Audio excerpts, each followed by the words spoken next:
আমাৰ ইয়াত কোনো ধৰণৰ উন্নয়ন হোৱা নাই। উন্নয়নৰ নামত সিহঁতে ব্যৰ্থ ডাকডোল বজাইছে, কোনো কাম কাজ কৰা নাই। মাত্ৰ সিহঁতে ইলেকশ্যনৰ সময়ত আহে, ইলেকশ্যনৰ সময়ত আহি বিভিন্ন প্ৰকাৰে অজুহাত দেখুৱাই সিহঁতে ভোটকেইটা লৈ তাৰপিছত কোনো ধৰণৰ কাম কাজ নকৰে। বিগত 5 বছৰ কোন আছিল সভাপতি নিচুকা গাঁও পঞ্চায়তৰ? আনোৱাৰ মণ্ডল আছিলে। তেখেতে সভাপতি হোৱাৰ পিছত তেখেতৰ বিভিন্ন ক্ষেত্ৰত একচুৱেলি ডেভেলপমেণ্ট কৰিব লাগিছিল, তেখেতে কৰা নাই। এইটো 1 নম্বৰ ৱাৰ্ড পৰে। ৱাৰ্ড কমিশ্যনাৰ ৰমেন বুলি কয়, মেম্বাৰ আছিলে। আচলতে চৰকাৰী আঁচনিসমূহ সঠিকভাৱে ৰূপায়ণ হৈছে বা সঠিকভাৱে ৰূপায়ণ হোৱা নাই। অৰুণোদয়ৰ ক্ষেত্ৰত কওক, অৰুণোদয়বিলাক যিবিলাক পাব লাগিছিলে তেখেতসকলে পোৱা নাই। বৃদ্ধ বা মহিলা জ্যেষ্ঠসকল পাব লাগিছিল, তেখেতসকলে পোৱা নাই। বা গৰীব মানুহখিনি পাব লাগিছিল, ধনী যিকেইজনে পাইছে অলপ চলপ পাৰ্চিয়েলিটি হৈছে। বিশুদ্ধ খোৱা পানীতো হোৱাই নাই।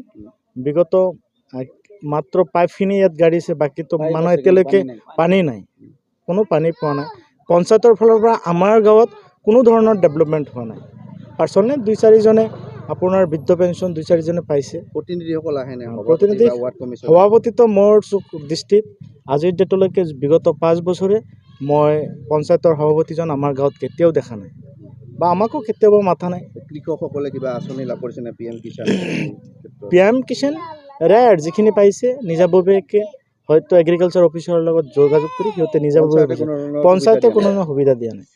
আগন্তুক নিৰ্বাচনত আপোনালোকৰ কেনেকুৱা ভূমিকা হ'ব?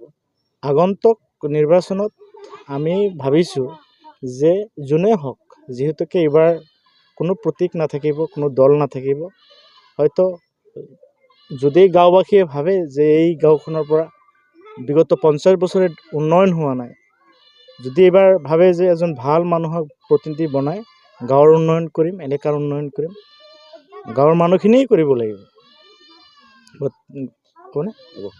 আমাৰ অঞ্চলত পঞ্চায়তে এই ৰাস্তাটো আপুনি চাই আছে, এই ৰাস্তাটোত এক হাজি মাটিও দিয়া নাই, এক পাচি মাটিও দিব লাগে, সেইটো দিয়া নাই। আমি ৰাইজে কি কৰোঁ, এই যেতিয়া বৰষুণ আহে তেতিয়া আমাৰ নিজৰ পইচা দি এই ৰাস্তা বান্ধো। আমাৰ MLA কিমানবাৰ মেমৰেণ্ডাম দিছোঁ ৰাস্তাটো লৈ, একো কাম কৰা নাই।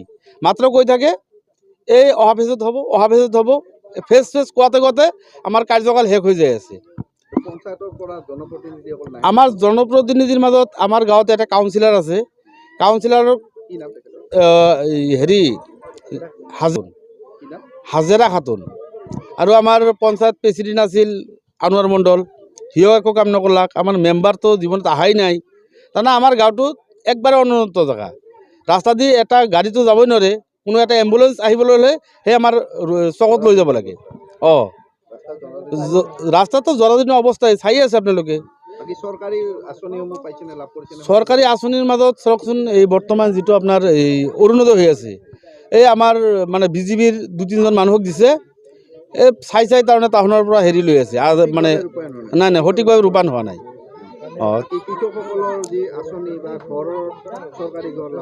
চৰকাৰী ঘৰ যিসকলে মানে হেৰিত নাম আহিছিল তেওঁলোকে লাভ কৰিছে, নতুনকৈ পোৱা নাই। ৰেচন কাৰ্ড চবৰ নাই, ৰেচন কাৰ্ড কিছুমানৰ আছে আৰু কিছুমান কাটি দি আছে, কিছুমানৰ 5জন ফেমিলি লাগে। চৰকাৰে কৈ আছে যে আমাৰ মানে হেৰি পৰিয়াল পৰিকল্পনাৰ কথা কৈ আছে, এতিয়া আৰু ৰেচন কাৰ্ড কাটি আছে, 5জন পৰিয়াল লাগিব। 5জন পৰিয়াল ক'ত পাব? একজন মানুহে 2টা সন্তান হ'লে 4জন পৰিয়াল হয়, কিন্তু 5জন পৰিয়াল লাগে চৰকাৰৰ লাগে। ইফালে লাগে পৰিয়াল পৰিকল্পনা।